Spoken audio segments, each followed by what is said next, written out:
the thing that's been my obsession at the D.school for these last 12 years is, how do breakthroughs happen? Can you perpetrate a breakthrough, or are you only the victim of a breakthrough? I don't know about you, but as I talk with people about breakthroughs, it's more like break-ins. They kind of happen to someone. They surprise them and catch them off guard. And it's been my obsession and my quest to understand, how do we start to intend to break through, so to speak? And the culmination of that research is this book, Ideaflow. But I want to talk about a couple of myths that are in the water in Silicon Valley, in a sense. This idea of, who's heard the phrase 0 to 1? Okay, so a lot of people have. It's kind of an entrepreneurial expression. I actually really like the book 0 to 1, and yet I fear that the mindset of 0 to 1 misleads people, and it further ingrains the mythology around creativity and innovation, and it's actually not useful to mythologize creativity and innovation. And so I'd like to dispel a few of the myths that are kind of baked in there, or at least that are baked in for me. I recently heard a very prominent Silicon Valley CEO say effectively, the founder of this company was a 0 to 1 guy. I'm not a 0 to 1 guy. I'm more like a 1 to infinity guy. And you know, the crowd loved that and all that stuff. But I took issue with it because I don't believe in 0 to 1 people. And I think it's actually incredibly disempowering to think of oneself as not a 0 to 1 person. And the truth is, none of us are. Tell us what 0 to 1 is. 0 to 1 is basically the idea that you don't have anything and then you create something. It's kind of it's a catchphrase for startup or entrepreneurship. There's some people who start with 0 and then who create the thing that's going to be successful. I want to start with a story. This is Jerry Ueltzman. He's one of Ansel Adams's photography assistants. And he's also a professor of photography at the University of Florida. And he did a really interesting experiment in a classroom that sheds light on one of these key myths. He basically divided the classroom in half. You can imagine, he said to this half-ish, kind of from here over, he said, okay, at the end of the semester, or we're on the quarter system here, right? So at the end of the quarter, you're going to be graded based on the quality of an image that you submit, okay? We're going to bring in a panel of incredible photographers, and your job is to take one spectacular photo to get an A, okay? You can spend the quarter perfecting it, whatever it takes, but at the end of the quarter, you're going to be judged on that one photo. That's the grading criteria for half the class. He said to the other half of the class, the judges are going to grade you on a totally different scale. They're not really even going to look at your work. All they're going to do is count how many photos you submit. So if you submit 100 photos, it doesn't matter how bad they are, you're going to get an A. If you submit 90 photos, doesn't matter how bad they are, you get a B, et cetera, et cetera. I would challenge you to consider that a photo here is a metaphor for whatever your work output happens to be. These students needed to take photos. You do whatever you do, right? And the question is, how do I get an A in life or in my profession, right? Ueltzman was stunned to find at the end of the semester two things, two outcomes after the jury graded the photos. One, there was not a single A in this half of the class. No one who was assigned the task of take one spectacular photo did. The second surprise was lots of these people took A-caliber photos per this criteria, despite the fact that they weren't told that quality mattered at all. And it's a fascinating discovery that quantity actually drives quality. This is something that gets at the core of one of these myths, this idea that you go from not having anything to having the one right thing, from 0 to the 1. And that's not true. You don't go from 0 to the one right answer in any part of your work, whether it's photography or anything else. One of my nerd heroes is this gentleman here, Dr. Dean Keith Simonton. He recently won a Lifetime Achievement Award from the organization that awards IQ points. So he's a pretty sharp guy. And he studies breakthrough thinking across disciplines, both in the arts, in Jerry Ueltzman's arena, but also in the sciences. Studies people like Einstein. And he wrote a really great book that, because I got COVID prior to the vaccine, I had lots of time on my hands to read. It's called Origins of Genius. If you don't have time to read it, I'll tell you one of the singular insights that struck me. He found this, that across disciplines, the single greatest determinant of the quality of your ideas is the quantity of your ideas. Why is that useful to know? Because no one orients around quantity. I go all over the world. I have the fortune to get to teach the stuff we teach at the D.school to teams in Tokyo and Tel Aviv and Topeka, Kansas. And despite the dramatic cultural differences between, say, just those three places, yet one thing is often the same. I show up and someone says, "What do you do?" I say, "I help people come up with ideas." I always get the same response. How do you come up with a good idea? I say, whoa, who said anything about good? I didn't say I help people come up with good ideas. I help people come up with ideas, right? But for most of us, the notion of quality is inseparable from the notion of an idea. And that's part of the problem. That's actually what stands in our way, because instead of trying to come up with good ideas, we should be focused on generating lots of ideas. And it's not just a semantic difference. If you think about the implications on the way you collaborate and the way you interact with the market and the way you interact with business partners, a lot changes when you start orienting towards quantity rather than quality. Linus Pauling is one of the most famous chemists. He's the only individual to win the Nobel Prize twice. I grant you Marie Curie also did, but she did so as part of a team.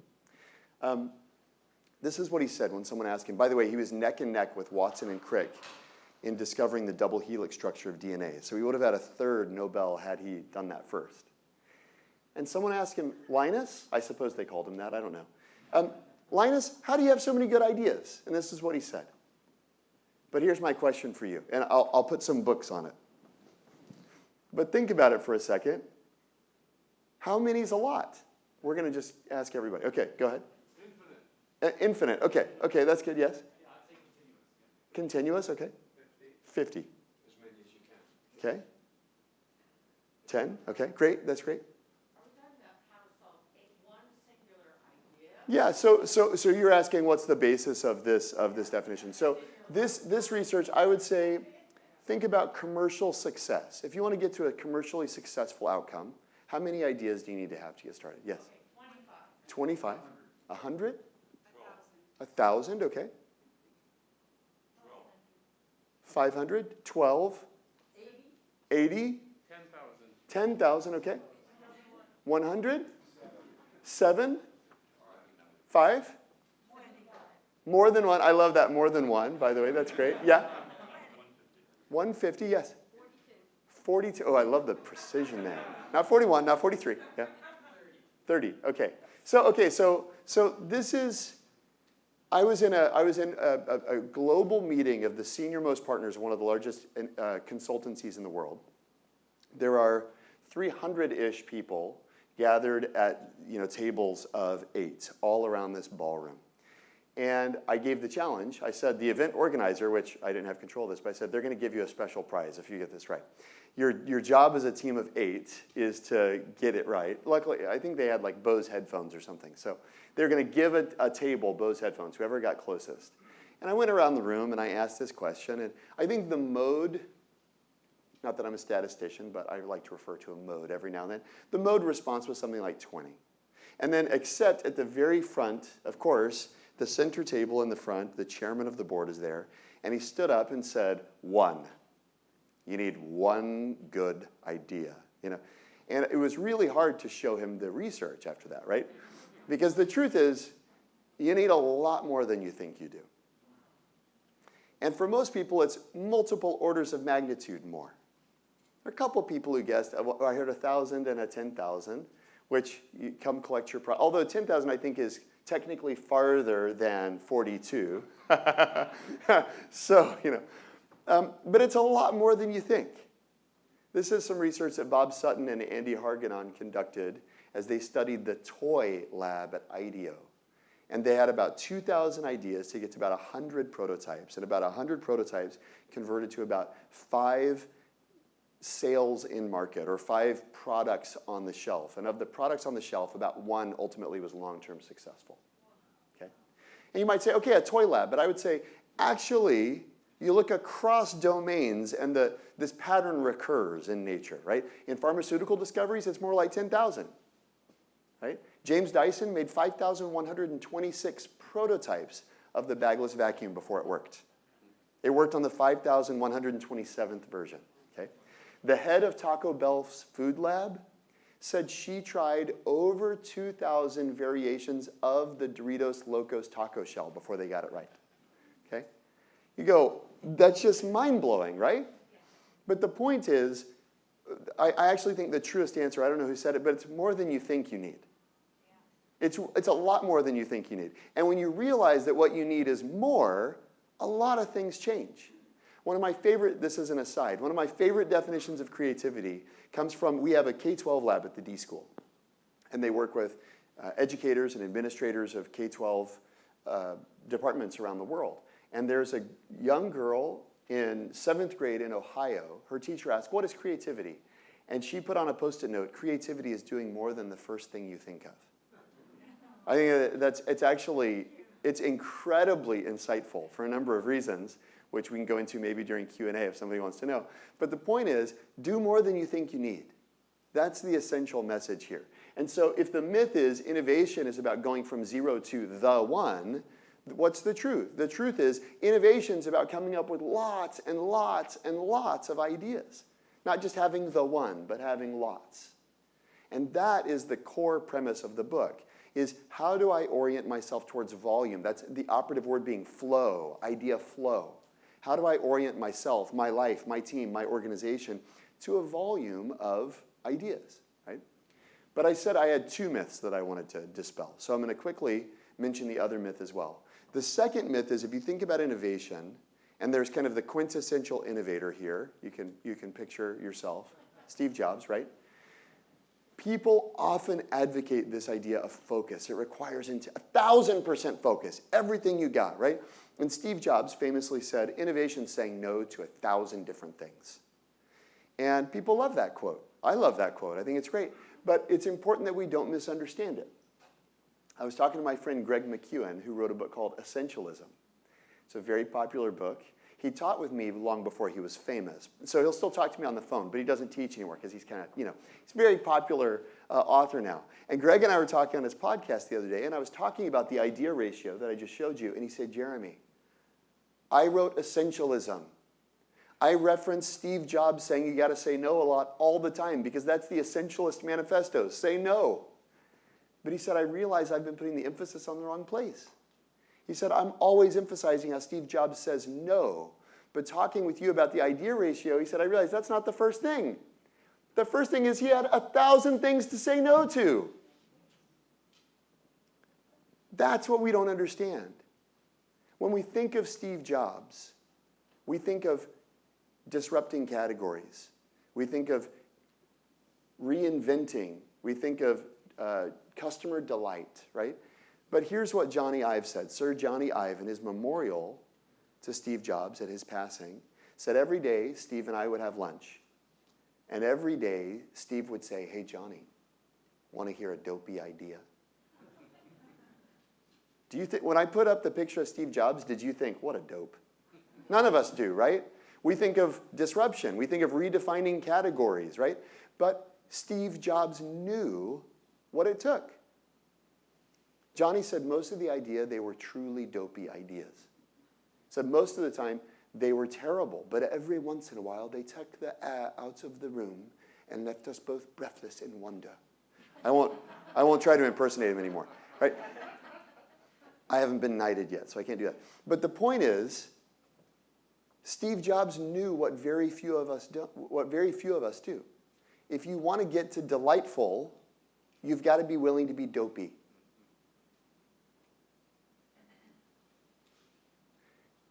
if you think about your ideas, I just submitted to you earlier with the first myth, you need lots and lots of ideas.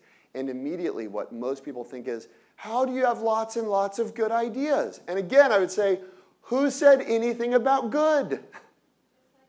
Right? It's really hard. But ideas, like other natural phenomena, fall on, what is this called? It's a normal distribution, right? Which means what? Some of our ideas are truly delightful. Most of our ideas are kind of run-of-the-mill ordinary. And some of our ideas, the same proportion as the delightful ones, are dopey. But here's the challenge. Most people go, I love the delightful stuff, and I'm willing to put up with the ordinary, but what I don't want is the dopey. So I'm just going to chop off the dopey into the distribution. See what happened there? That was like magic, wasn't it? The power of a clicker. Yeah. Now, you can't get rid of only one side of the distribution. Can't do it. So your choice is, which distribution do you want? Do you want delightful ideas? You got to have dopey. But if you say, you know what, I don't want dopey ideas, that's fine. Just know that all of your ideas are going to be totally ordinary. Your choice, right? But it's very important to realize that innovation is not just about intense focus. It's also about playful variation as well. Steve Jobs being willing to sit down with the greatest designer in the world on a daily basis and share not brilliant ideas, but dopey ideas is the point. That's the way to get to the delightful stuff. So hopefully by this point in the talk, you're going, okay, how do I boost the volume and variation of my ideas, right? Which is why I wrote this book. This is the point of the book, right? There's methods, there's process, there's practice around increasing the volume and variation of especially your inputs. When most people think of creativity, they think in terms of output. That's a mistake. Think in terms of input. What are the inputs that are influencing and affecting my thinking in terms of people, in terms of inspiration, et cetera, et cetera.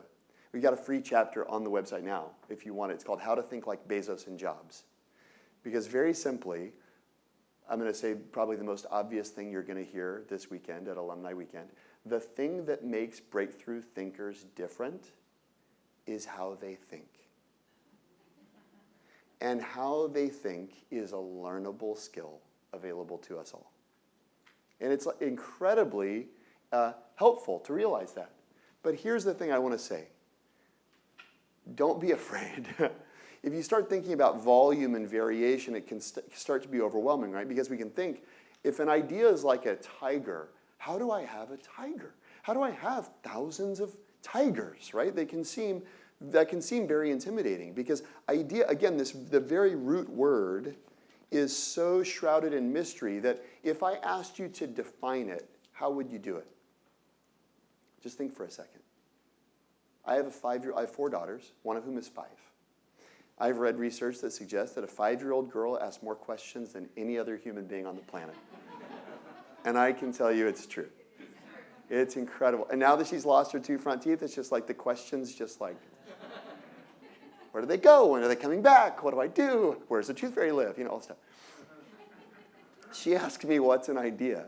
By the way, can I keep my teeth in a bag because I think it'd be really fun to have all my teeth? Scary. I'm like, oh, I don't know. Mom and I have to talk about it. The point is, okay, so if she asks me what an idea is, what do I say? It's a light bulb. Yeah, and that is a great metaphor, but children, I would say my 5-year-old isn't quite capable of metaphorical reasoning yet. But that's what I find is we draw on these tools that maybe work for more advanced thinking, but how do I light bulb? Okay, granted, an idea is a light bulb. How do I light bulb? Oh, that's tough, right? And so it remains inaccessible. Here's a simple way to describe it. Okay, this is one of my heroes, one of my innovation heroes. Does anyone know who Bette Nesmith Graham is? Okay, okay, don't give it away yet. So this is circa 1955, 1956. I don't know if you can tell, but if you look closely at her, you'll see she's on the verge of a breakthrough. She doesn't know it yet. but she's right on the verge of a breakthrough. Bet works at Texas Bank and Trust. She's a typewriter there, secretary, and she's constantly dealing with the frustration of having to erase the smudges that this newfangled technology puts on the page. Instead of spending her days taking notes and writing correspondence, she spends about half her time erasing these irritating smudges. Okay? It's a fairly well-known problem among typists at that era. Unlike many secretaries of the day, though, she's a single mom. Her husband left after the war. She's raising her son on her own. It worked out for him, by the way. He started a band called the Monkees, so don't worry. It worked. Things worked out. Things worked out. Just, I don't want to leave you in suspense about too much. But she's working odd jobs and weekend side hustles to make ends meet for her family. And one weekend, she was painting window displays at a department store. And she made a mistake. So she takes her straight edge razor and she starts to scrape off the paint off of the window. And a painter came over and said, whoa, whoa, whoa, Bet, what are you doing? What are you doing? She said, I'm just erasing this. I made a mistake. And he said something that was going to change her life. It would change many of our lives in this room, actually. We don't know it yet. He said, painters don't erase mistakes. Painters paint over their mistakes. And in that moment, the light bulb, to use your word, occurred, right? What'd she do? She created a product that revolutionized the lives of a lot of secretaries, and a lot of us writing term papers at a certain era, and lots of people, right?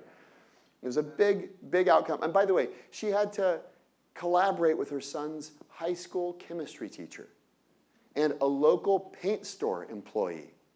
Okay? Which is to say, there's a lot of work that had to be done. But the moment, the synthesis moment, the light bulb moment, was when that painter said something unrelated to her work, but that connected to her work. And you got a bonus myth today. I mean, it's alumni weekend. I can only give you 2 myths. So the bonus myth is this. Some folks are capable of making something from nothing. That's part of what this 0 to 1 mentality kind of conveys. There's some people who can't do it, but there are some special people who can take nothing and make something. And here's the thing. It gets back to the definition of idea. If an idea comes from nothing, we are all hopeless. But luckily, neurologically, it's not true. My reading of the underlying neuroscience is the following. An idea, and this is what I can tell my daughter, an idea is a connection. Full stop. Specifically, it's a connection between 2 things I already know, or in this case, have recently learned. That's it. The brain, as neuroscientist Martin Fries Oliverius said in his TED Talk, the brain is incapable of creating new material from scratch. Can't do it. We don't create ex nihilo, as it were. We connect things that we already know in unexpected ways. Similar to Legos. And this is actually phenomenally helpful if you think about the task of trying to come up with ideas. What are you doing? Making connections. Good connections? No, not good ideas. Any connection. I'll give you an example. A company that I work with works on electric vehicles. It will remain nameless. But they're working to solve this problem of what is known as range anxiety. You know range anxiety? Some of you just looked at each other like, oh yeah, are we going to get home? You know, yeah. So one of the engineers I know in the organization, she said, just imagine with me, you're working on this problem of range anxiety. She said, I go to my local coffee shop, a couple of military folks walk in the door, and she said, I kind of couldn't help myself. I started eavesdropping. I said, that's a great creative strategy. That's really good. Definitely do that. She said, as they were talking about their work, they were talking about jet fighters and how they have small fuel tanks. And in combat, they can't scramble back to the base. They do what's known as a mid-air refueling. And she said, when I heard that, and all of us, I see in your eyes, a lot of eyes just widened, right? We just had a collective hallucination called an idea. Because all of us go, wait, yeah, exactly. We made the connection that she made there, right? This is not exceptional. This is the rule. This is how ideas are formed. Pieces of knowledge combined in unexpected ways. I've got a friend, a graduate of the program, who is trying to break into the stroller market, working in San Francisco. You know what stinks about strollers in San Francisco? The hills. And he was really spinning his wheels, no pun intended, until he remembered the day his dad bought him a self-propelled lawnmower.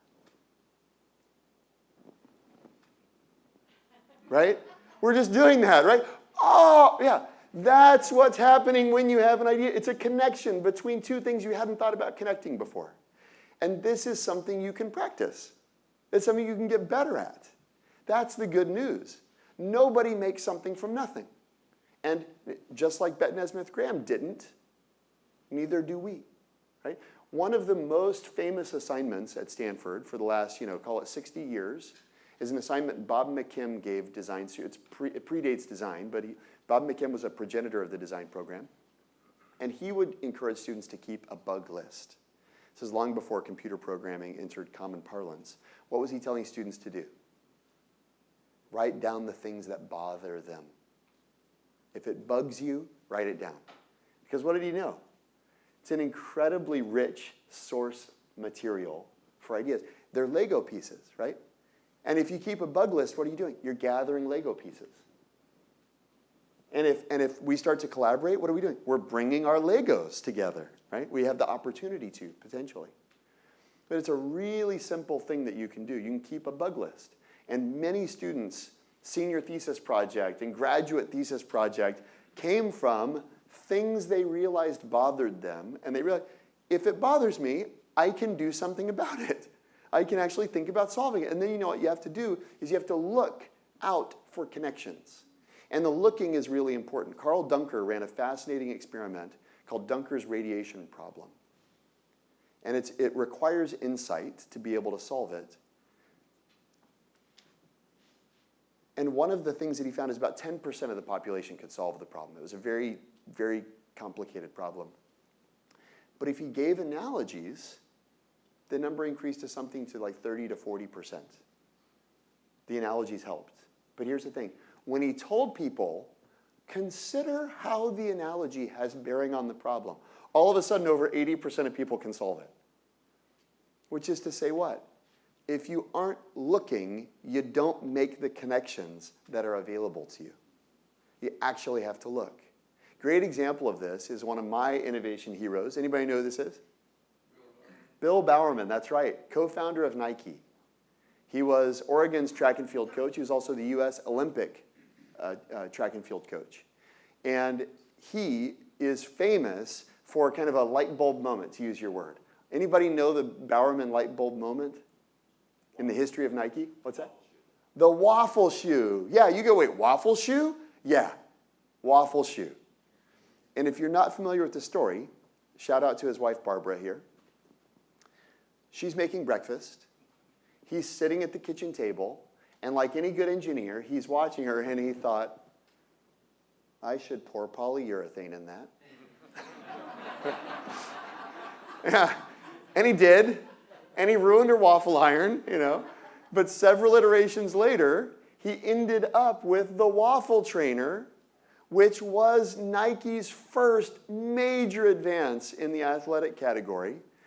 Took them from being basically an import-exporter of Onitsuka to a viable competitor and legitimate brand in their own right. And if you look at the kind of cascading impact of this single innovation, I mean, look at all of us on Zoom. We're wearing athleisure. It's transformed all of our lives effectively, right? But what's the point? Gaze longingly at kitchen appliances? Is that what I'm saying to you? So everyone, go home and look at your... Actually, Steve Jobs would regularly, when he was stuck on a problem, he'd go to Macy's and he would walk through the Cuisinart aisles. And he'd bring back, he was known to bring back a Cuisinart to the design team and say, it's supposed to look like this. Which is to say, perhaps there is a lot of inspiration to be found in kitchen appliances. But the real point I wanted to make is, to whom does a waffle iron speak? If you go home and look at the waffle iron, is it going to become your muse? No. It speaks to the person who's constantly looking for a way to solve a problem. And what Bill Bowerman was doing, Phil Knight tells a story in his book, Shoe Dog. If you haven't read it, it's a great book. He tells a story about how you'd come into the locker room. He would have opened the students' lockers. Bill Bowerman, not Phil Knight. He would have opened the students' lockers, and he would take their shoes out. He would cut them. He would make modifications, and then he'd put them back in their locker. And Knight says, you didn't know if you were going to win the race or hobble off the track bleeding because of the changes he had made to your shoes. And after the race, Bowerman kept records in 2 different journals: athlete performance, experiment performance. This is the kind of person who sees a muse in the waffle maker. He's always looking, trying to find connections, right? So the point is, if the myth is some people make something from nothing, the truth is none of us start at 0. And that's an incredible, Bill Bowerman didn't start at 0. Bette Nesmith Graham didn't start at 0. Nobody does. We can all start to cultivate the habit of looking and trying on connections and trying things. Bill Bowerman likely had far more failed connections than successes. But nobody remembers the failures when you make the waffle trainer. Nobody remembers the dopey ideas when you make the iPhone, right? And on and on and on. I've got actually a copy of Wired magazine which says, you call this the future of the phone, which is panning Apple's first attempt at making a phone, which was a collaboration with Motorola. I bet none of you remember the rocker. Even though it was such a colossal failure at the time that Wired put it on the cover of the magazine, right? Why don't we remember it? Success has a weird way of kind of doing the Men in Black like memory eraser. You know, all of a sudden it's just, oh, they can do no wrong, right? But the point is, you got to seek out a lot of connections, okay? So innovation is not an event. If you think about, okay, now we're going to start our creative time, you're in trouble. It's not a workshop. It's not a sprint. I am probably perpetrator number 1 guilty of perpetrating this belief that innovation is a workshop, right? We run workshops. It's a convenient way to teach as a teacher. But it's not. It's a practice. It's a masterable skill that, just like playing piano, what do? You do your scales. If you want to swim, what do? You do your laps. If you want to innovate, what do? Go to the company hackathon? No, that's not what we do. We have to practice, right? This is my little sister. She's precious, isn't she? It's a long time ago. She's not that precious anymore. I'm teasing. She's more precious now. But she was a volleyball player in high school. She would only allow me to put a grainy image here. So you don't have to squint. You can't see any clearer. But when Rachel and I would go to the grocery store, Mom would say, hey, Rachel, grab a gallon of milk. And you know what she'd do. If you've ever had an athlete in your family, what does she do? She opens the refrigerator, she grabs a gallon of milk, and as she's going to the cart, what does she do? Curls. Yeah, you know, she does curls, right? And what if I said, Rachel, you're not wearing your volleyball uniform? Rachel, your coach isn't here. I don't have a whistle. Where are your knee pads? She would say what she often said to me, which is, you're an idiot. What are you talking about? Why? To an athlete, every gallon is a dumbbell. It's just the way it is. I often encourage her to do the thrust as well, right? But whatever, right? That's the athletic mindset. If you want to cultivate an innovation mindset, you have to treat every problem as a possibility. I can flex the muscle. And going back to that simple definition of creativity, it's doing more than the first thing you think of.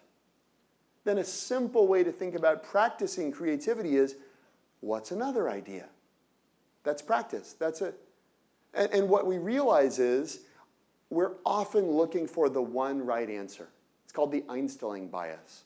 I like to call it the anti-Einstein effect.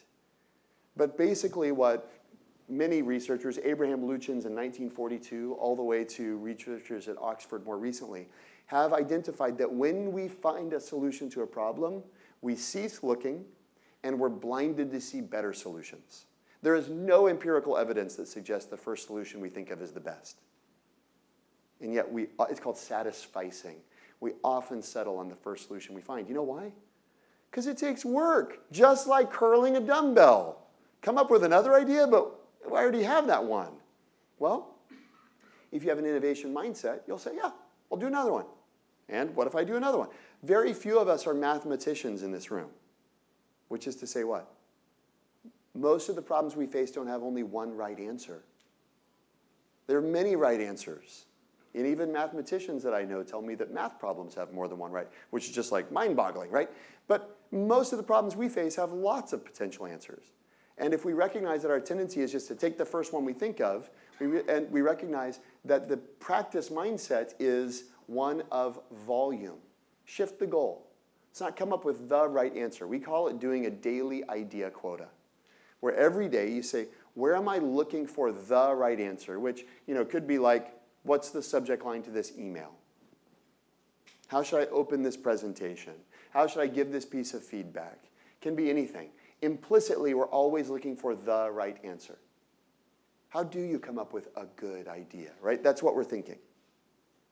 And instead say, I'm going to try coming up with lots of answers. I did this yesterday. I was on a podcast with a woman in India. In 1 minute, we came up with 7 ideas to a major business challenge. Who knows if they're the right ideas or not? But she was like, well, I don't have time for that. I said, well, okay, let's set a timer for 1 minute. Ready, go. How could you solve this cash flow issue? Boom, boom, boom, boom, boom. Just going back and forth. It doesn't take a lot of time. It just takes the attention of an athlete who's going to do curls for a second, right? It's treating problems like that. Let's just try a lot of answers for a minute. And the beauty of that is you start to recalibrate your goal. And I mean, I posted a LinkedIn the other day. Can someone tell me about a time that they had to come up with a lot of ideas and when were the best ones? And one of my former students from 2009, he said, you gave me a challenge to come up with at least 60 ideas to reinvent the ramen noodle experience. He said, and I remember that distinctly actually. I said, ooh, good memory. He said, I came up with 12 the first night and I thought I was done. And then the next morning I made coffee and I had a couple more ideas. And then I called a friend and I had a couple more ideas. And then I went on a hike and I had a few more ideas. And then I went drinking. He said, best ideas, number 13, number 27, number 42, number 59. None of my first 12 ideas were the best, right? I'm totally unsurprised by that. I just like the specificity of it. But I hear that all the time. Of course, it's no surprise, right? This is Jason Mayden. He's a famous Nike Jordan designer, incredible designer. Every day, as a kid growing up in the south side of Chicago, he heard that Michael Jordan took 1,000 free throws a day. And he wanted to be a shoe designer, so he said, I'm going to make 1,000 sketches a day. For years, he made 1,000 sketches a day. And a lot of people who are familiar with him go, well, of course he did. He's Jason Mayden. I go, wait. Did he make 1,000 sketches a day because he's Jason Mayden? Or is he Jason Mayden because he made 1,000 sketches a day? Right? The thing you practice is what enables you to become. And having that mindset of practice around innovation, creativity, doing more than the first thing you think of, you ultimately become creative. You ultimately become an innovator. Every day share dopey ideas. You come up with delightful ones, et cetera, et cetera. The good news is every problem we face is an idea problem. Meaning when you realize that problems yield to solutions, plural, problems don't yield to solution. They yield to a volume of possibilities. Ideas number 13 and 27 and 42 and 59, right? Then what you do is you get in the habit of generating solutions. I love this example. Our house in Mountain View faces west. In the mid-afternoon, whenever we get grocery delivery, it's crazy hot. I joked in Texas the other day, it gets like 72 degrees. It's so hot. You know? Texans all hated me. It just gets so hot, like our food can only be outside for a few hours before it starts to melt. No, I'm joking. And I personally see that as a task. It's just a matter of getting it done. And the question is, how many bags can I carry without the bags ripping, right? And it's a drag. But one day, I couldn't, I missed the alarm bell, right? So what did my daughter do? She took more grocery bags in a single trip than I ever have, and she gave her sister doesn't look totally happy here, but she gave her like a magic carpet ride, right? She saw the problem as an idea problem. And she found ways to discover it that I never would have, right? That's the point. It's recognizing, well, what are other ways to do this? This is something that we can all practice. What are other ways to do this? One of the things that is probably my favorite chapter in the book is the last chapter. It's called Untangling Creative Knots. And it speaks about what do we do when a problem isn't yielding to our efforts. Arthur Koestler, the Hungarian philosopher, said creativity is the collision of apparently unrelated frames of reference. And the question is, how do you facilitate such collisions? How do you do that?